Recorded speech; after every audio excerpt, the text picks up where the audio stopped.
ટાટા સ્ટીલે પોતાનો બિઝનેસ બંધ કરવા જઈ રહી છે। આ નિર્ણય બાદ લગભગ 3000 જેટલા લોકો બેરોજગાર પણ થઈ જશે। ટાટા ગ્રુપની કંપની ટાટા સ્ટીલનો પણ યુનાઇટેડ કિંગડમ અથવા ગ્રેટ બ્રિટનમાં સ્ટીલ પ્લાન્ટ છે। વાત એમ છે કે રતન ટાટાની સ્ટીલ બનાવતી કંપની ટાટા સ્ટીલે બ્રિટનના સાઉથ વેલ્સમાં પોર્ટ ટેલબોટ પ્લાન્ટમાં તેની 2 બ્લાસ્ટ ફર્નેસ બંધ કરવાનો નિર્ણય લીધો છે। મહત્વનું છે કે પર્યાવરણ અનુકૂળ બનાવવાના પ્રયાસોના ભાગરૂપે આ પગલાં રહી રહી છે। જો કે એવું પણ કહેવામાં આવે છે કે આ પ્રયાસમાં ત્યાં કામ કરતા 2800 લોકો તેમની નોકરી ગુમાવશે। એક રિપોર્ટ અનુસાર ટાટા એક્ઝિક્યુટિવ જીએમબી અને યુનાઇટેડ યુનિયન વચ્ચે લંડનની એક હોટલમાં એક બેઠકનું આયોજન કરવામાં આવ્યું હતું। આ બેઠક બાદ આ પગલું લેવામાં આવ્યું છે। એવી અપેક્ષા છે કે ટાટા સ્ટીલ દ્વારા આજે સત્તાવાર જાહેરાત કરવામાં આવી શકે છે। મહત્વનું છે કે આ ફેરફારથી બ્રિટનમાં કાર્બન ઉત્સર્જનમાં દર વર્ષે 5 મિલિયન ટનનો ઘટાડો થશે। આ ઉપરાંત કંપનીના ઉત્પાદનો પર્યાવરણીય દૃષ્ટિકોણથી સુરક્ષિત રહેશે।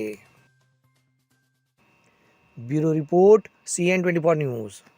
હવે જુઓ દેશ દુનિયાની તમામ ખબરો તમારી આંગળીના ટેરવે।